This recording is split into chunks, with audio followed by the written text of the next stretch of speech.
Hey, bestie. Hey, guys, you got two bestie homeschooling mamas coming at you. This is Gail. And I'm Christina. And we have a very important episode for you today.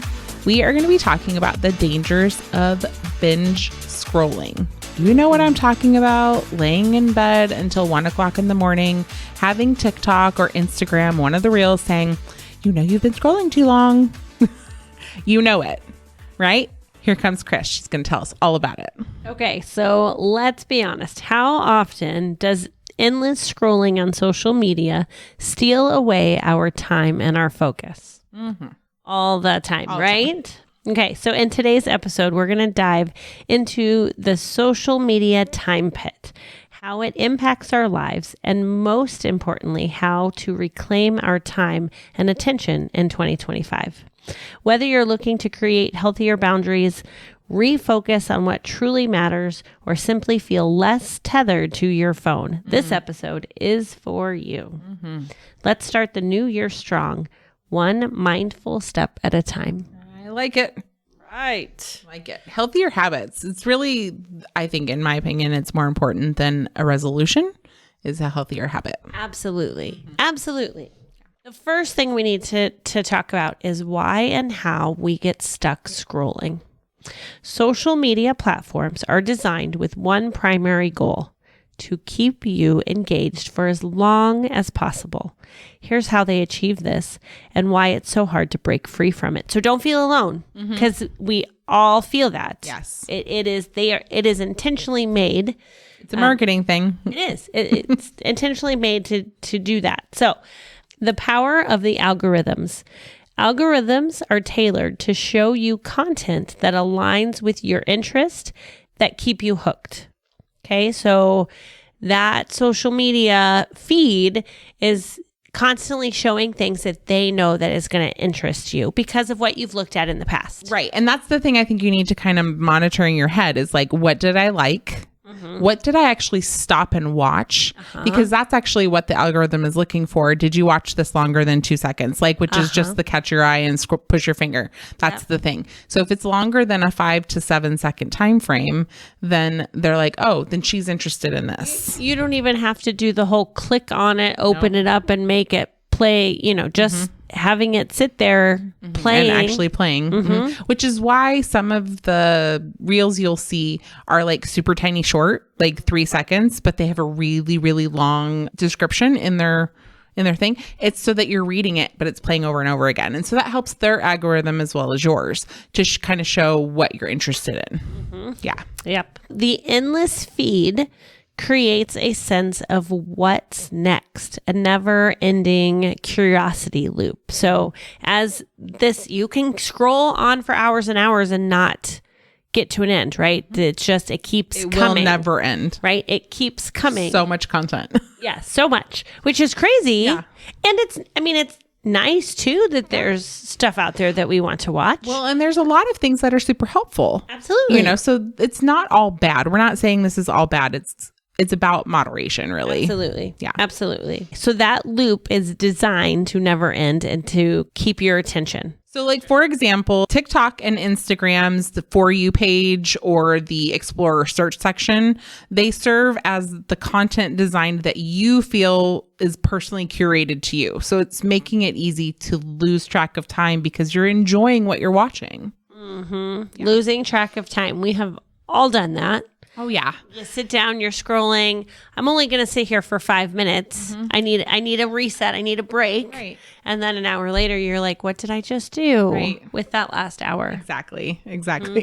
And I mean, the thing about it is it gives you dopamine hits. And then there's the reward cycle. Like, oh, if I sit and do the laundry, then I can sit and scroll for 5 minutes. But then that 5 minutes turns into that hour, right? So every like, comment, or new piece of content gives a small dopamine hit because you enjoyed it, creating a reward cycle. So this positive reinforcement keeps you coming back for more, even if sometimes you're not fully enjoying the experience. I have gotten stuck sometimes on other people's drama. Like there is this gal on TikTok that I will follow or have in the past. I have gotten much better about my social media, but I've replaced it with something else. So we'll talk about that later. But like I was following her because she was having like neighbor drama. and she was posting it all over her socials. And so I was just following the drama, like had to know. And I'm like, I don't need this in my life, but it's so compelling. I need to know what happens next, right? So it's this dopamine hit that you get from watching the drama. It's kind of like, watching TV shows that are absolutely ridiculous on TV, but they're your guilty pleasure, right? It's the same thing on your phone. Over time, your brain associates scrolling with pleasure, even though it often leaves you feeling drained and unproductive. Yes, this speaks to my ADHD. Yes. Social media also thrives on the idea that you might miss something important. This is the whole fear of missing out. FOMO. FOMO is real. Whether it's news, trends, or updates on family and friends even. This fear keeps you checking in just in case, only to find yourself lost in the sea of content that adds little value to your day. Oh, it's so true. And so mine is not necessarily a fear of missing out, but I will go on there for something specific that I have saved. Like even today, I was working on social media stuff for the podcast, and I went and saved something that I wanted to reference back, and 30 minutes went by before I actually looked up the thing I saved. And I was like, oh, this is why I do not get on here unless I have business specific stuff to do. Right. So it had been the first time I had been on for a little while, but I was like, oh, yeah, I need to not do that. When you go, I think some of the things I'm sure we'll get to this later, but like some of the things when you are going to go on social media, you need to have a timer or, a specific reason you're going on there if you don't have the time to sit and scroll and get stuck in that time pit. Infinite scrolling design. That's also part of their ploy, really. The infinite scroll eliminates natural stopping points. So unlike reading a book or watching a show ends and you're like, oh, I don't have time for another one. So I'll stop and go do what I need to do. Or, oh, the book's over. The chapter's done. Right. Something. It doesn't have that ever. So without an endpoint, it's harder to recognize when you've spent too much time or to feel that natural urge to move on to another activity.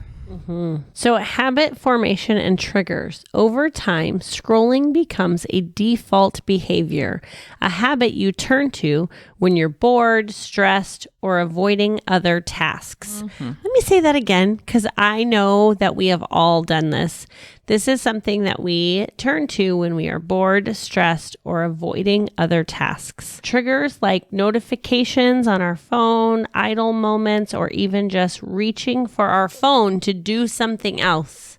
I've done this so many times. I need to look something up, and instead of going to whatever I'm looking up, it's like, oh, Facebook. And it's like the first thing that I naturally click on, which is absolutely ridiculous. But I have done it so many times. And then half an hour later, you're like, what was I doing? Yeah. What was I getting on here for? I don't have time for this. Yep. Absolutely.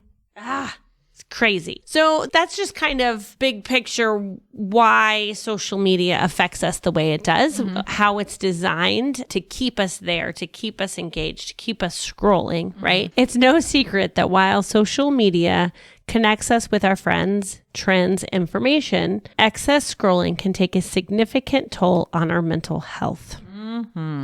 So this is where it becomes a problem, right? This is where, okay, we're wasting our time, but we are also affecting our mental health. Yes. It increases anxiety and stress, information overload. Constant exposure to a flood of information, whether it be news, opinions, or debates, can overwhelm the brain and contribute to our anxiety. This one right here, doom scrolling. Focusing on negative news or distressing content can heighten stress and create a pessimistic outlook on the world. Perfect example of this, a lot of us was during election season, right? As we were, you know who you want to win, and you are constantly looking and that feed is full of all of the negative political ads and updates and all of that. Oh, it was just terrible. I was so grateful when the next day happened, and I was like, oh, all the things are gone. Like, it was instantaneous, right? And I thought the same thing at Christmas. Like, why are all the Christmas commercials still here? Can we just turn them off, like the politics stuff? Because I was done with Christmas. I was like, I'm all done.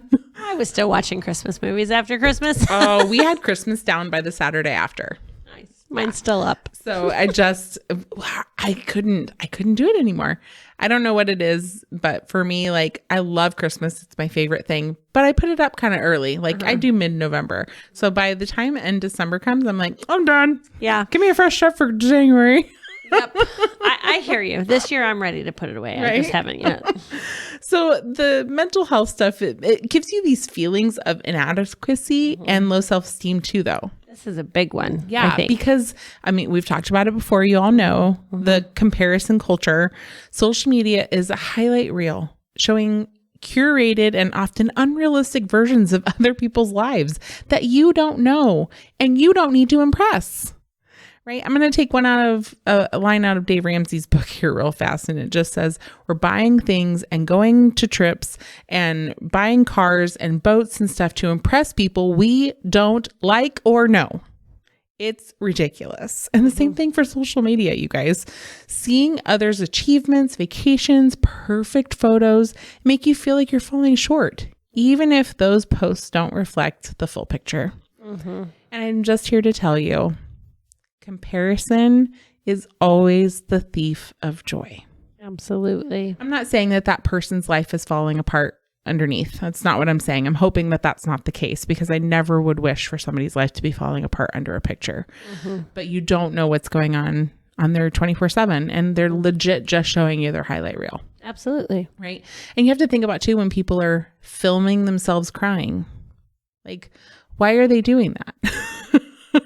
Why are they filming themselves crying? So it doesn't make sense to me on that aspect. Like, I totally love social media as a whole. I think it's a great marketing thing for any business and for families and friends to stay in touch. I think it's an amazing tool, but I think it should not be all consuming for us. And I think unfortunately it is. Absolutely.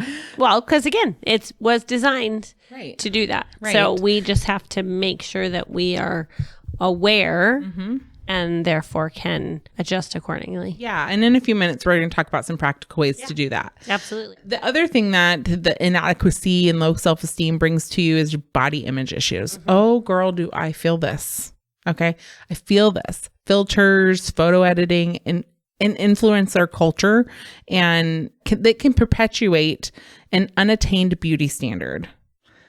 Let me tell you this. When I do social media for our podcast, or when I did it for my previous business, I very rarely, I'm not going to say never, but I very rarely used a filter, because I just don't think that that's truthful, right? There were days that I could not put on makeup, and it was nice to have a little bit of eyelashes, because I have blonde eyelashes. So to have some eyelashes with the filter, but I think there are people who are actually like changing the way they actually look with these filters. And I think that that's untruthful. And so I think that we have to be very careful and understand that, you can't always believe everything you see or hear on the internet, right? So leading and seeing these beauty standards that are really unable to be attained, it leads to dissatisfaction with your own appearance. Absolutely. And that's super unfortunate, because you're just so gosh darn beautiful.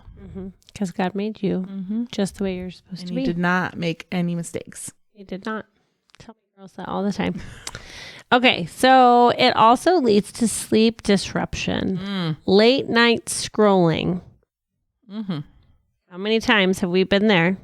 I have fallen asleep on the couch watching a movie with my family to go into bed and scroll for another 3 hours. Scroll for 2 hours. Why? Why? Okay. So the late night scrolling overstimulates the brain and delays bedtime, reducing quality of sleep.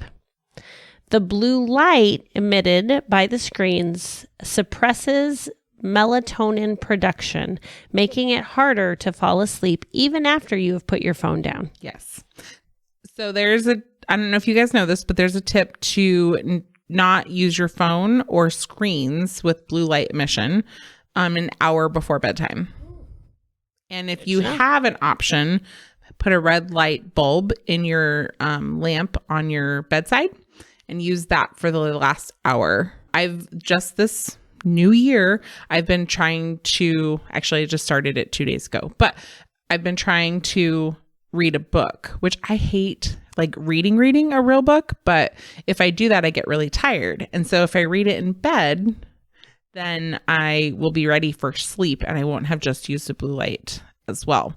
And don't throw back at me that most phones have red light backing now when it's in their dark mode. I don't care. You know it's wrong. Turn it off. I have to work on this habit because I tend to listen to a book before I fall asleep, which is still using my phone, still has the blue light glow, right?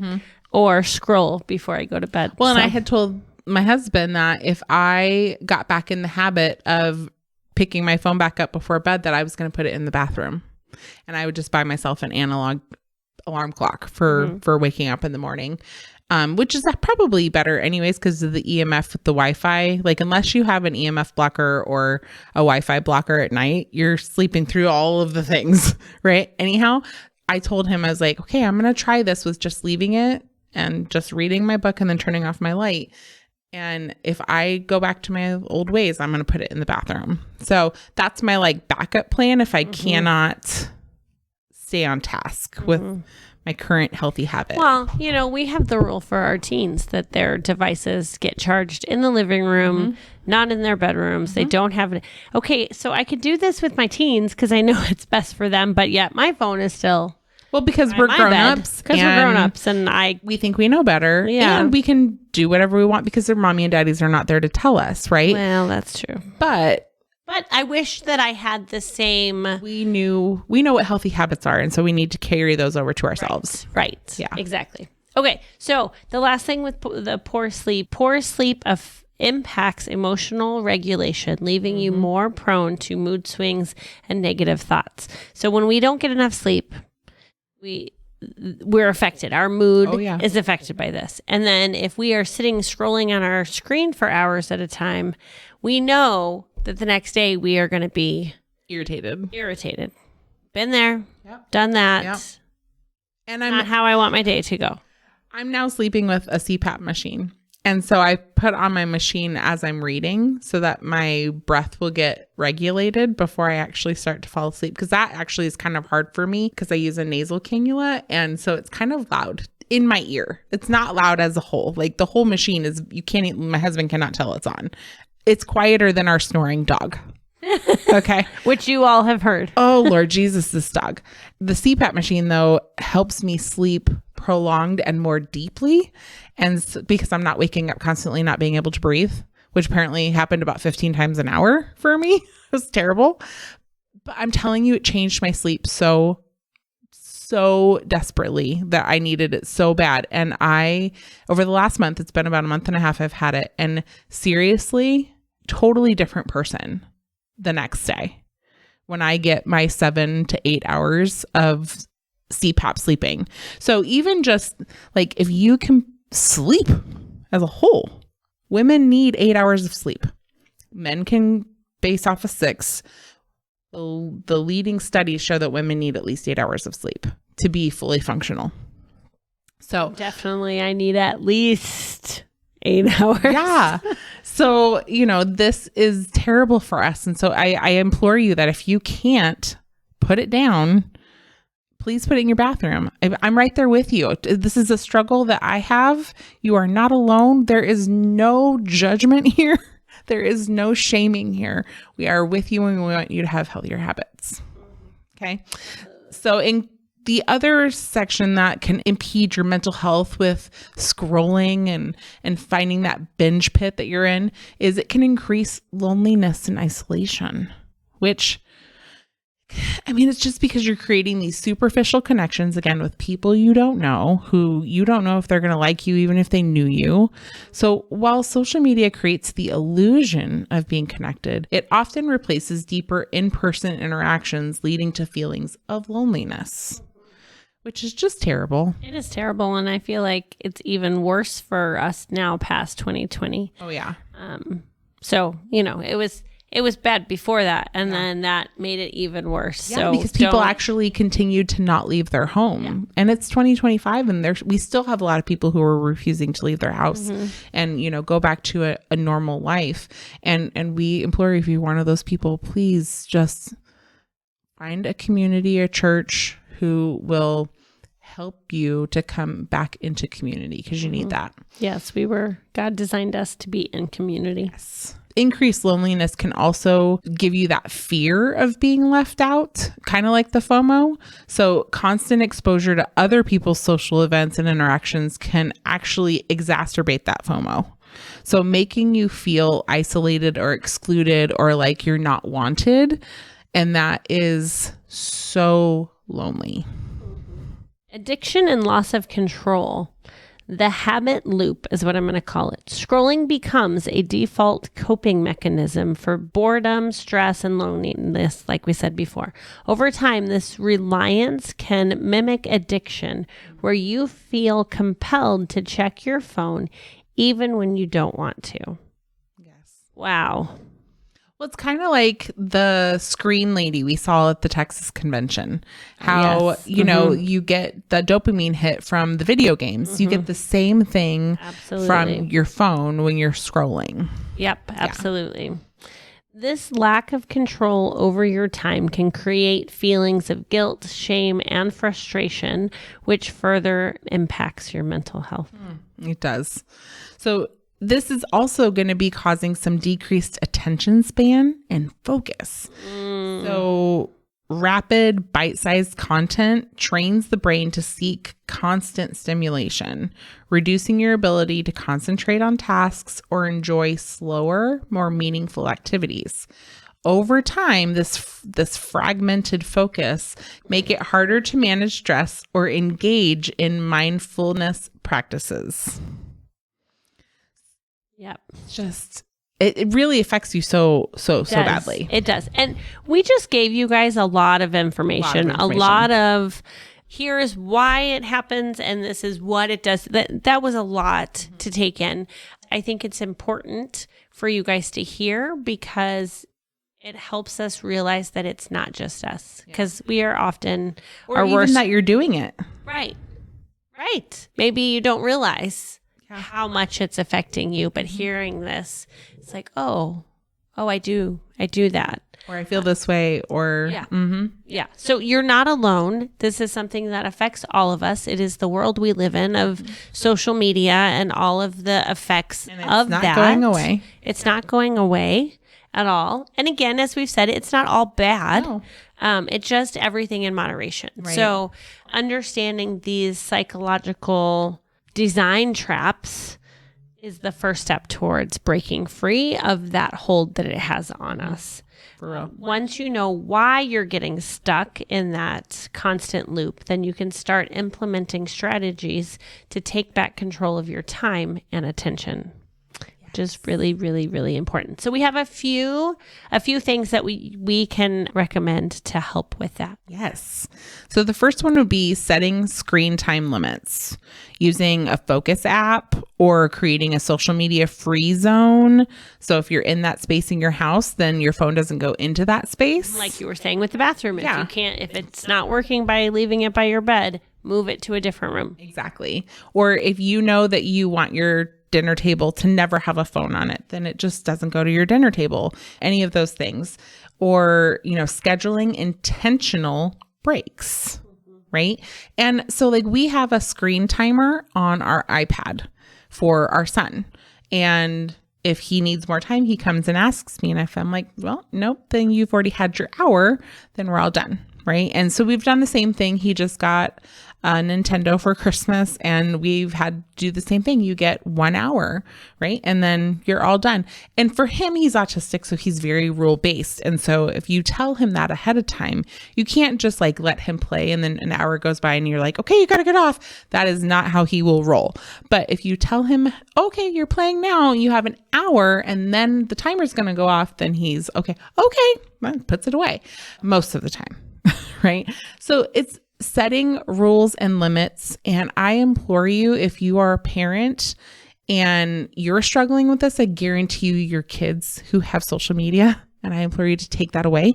But I tell you, your kids are struggling terribly, terribly. We didn't allow our daughter to have social media until she was 18. And I think that was one of the best decisions we ever made for her. And I would implore you to do the same thing. She didn't really have it until she was halfway through her senior year. And I definitely saw things change when she got on it, because she was actually seeing all the things that were happening with the kids at school on social media, and they don't need any of that drama. They just don't. So if you have a kid who is on social media, first of all, I would just say take them off. Second of all, write a contract up with their phone. We did contracts with our phone with our daughter, and we did contracts with her car. And these were just all the rules and expectations we had. And she knew it, and she signed it, and we talked over it, and she had questions she could ask. It was important to do a contract. And if you need to do one with your husband, for you, like to have an accountability partner, you have a contract. These are your time frames, and he puts in a code for a time limit on your phone, then by all means, do it. Do what you have to do to set yourself up for success and to not feel so drained emotionally, mentally, socially, environmentally. It's so important for your brain. It is. And it's amazing what you can do with the time you get back. Mm-hmm. Like if you think about how many times do you say, oh, I don't have time for that. I don't have time for that. I don't have time for that. Okay, well, maybe you don't have time for that. Or maybe you're just not making time for that. Priorities. Right? The priorities. So if social media isn't sucking up all of that time, what can you do with that time you get back? Maybe you just get better sleep so you're not as cranky the next day. Mm-hmm. Maybe you don't have your screen at night so you and your husband get more time together.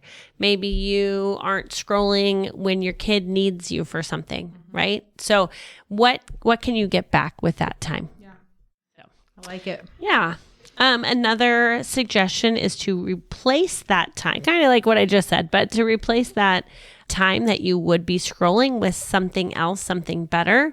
Make sure you're reading your Bible, maybe pick up a new hobby. If you have lots of extra time now, pick up a new hobby or connect with those loved ones that you're like, oh, look, I can spend more time with this person now because I have now gained back 2 hours of my day. Right.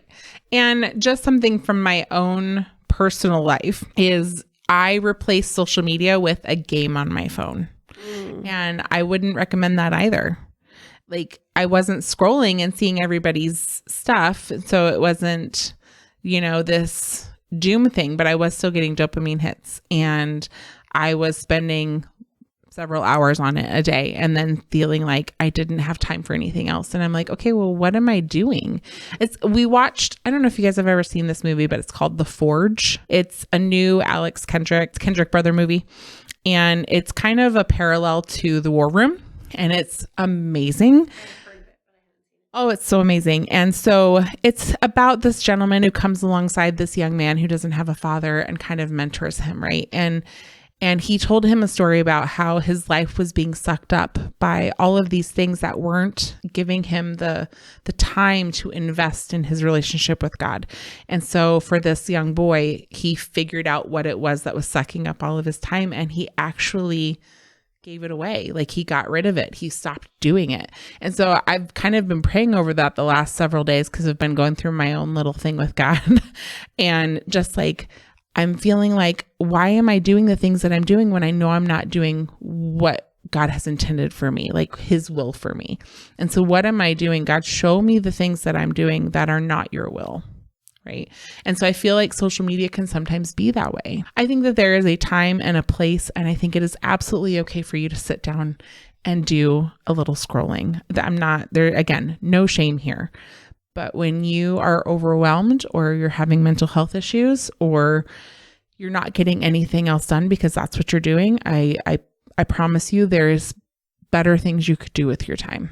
And we want that for you. So having a mindset shift, focusing on quality over quantity in your social media use is going to be your biggest game changer. There is a tracker on your phone that you can get, Android or Apple. I'm sure all of them have it. It'll tell you total screen time, each individual app, and how much time you spent there. And it's very informational. And the scrolling as a whole is just, like we said, very comparison. We just did an episode not that long ago about capacity and comparison. And I think that is definitely one to go back and kind of listen to, because we talked a little bit about the social media stuff in there. But it's just a thief of joy, because you're just comparing yourself to other people, and it's just not worth it. It's just not worth it. Like, everyone lives a very different life. Everyone. Nothing is going to be the same, and therefore nothing should look the same. And yet our brains tell us that it needs to, because our life doesn't look like theirs. I love going on it for like when I need to look up a recipe or a quick dinner. There's always such great ideas in the reels, and I love it. Or like I'm on this journey with high protein right now. And so they have so many great high protein recipes. And again, there's a point, there's a reason. And I usually try and give myself a timer on my phone when I do stuff like that. So that way, if I didn't do it, then that was my fault. And I got to reap the consequences of that, right? So social media, it's a great tool, as long as you're using it and it's not overpowering you. All right, guys, if you found today's episode amazing and informational and empowering, I would suggest that you like, subscribe, review, do all the things to make sure it gets to whoever it needs to go to. Share it with all the people who you know are scrolling, and make sure they hear this. And keep in mind that we are starting some speaking events. We're very excited. And so if you would like to have us at your event, to go on to our link tree and let us know. You gonna pray us out, Miss Chris? I am. All right, let's do it. Dear Heavenly Father, thank you so much for just making us who and how you made us. Thank you for all of the gifts and talents you've given us. Help us to see and to know our worth. Help us to know that we are beautifully and wonderfully made. Just help us to prioritize our time and to use our time to glorify you, and to limit our time that we spend on social media, be able to not get sucked into the binge scrolling. Thank you for loving us unconditionally. Pray this in your holy name. Amen. Amen. All right, guys, we'll see you next week. Bye. Hey, bestie.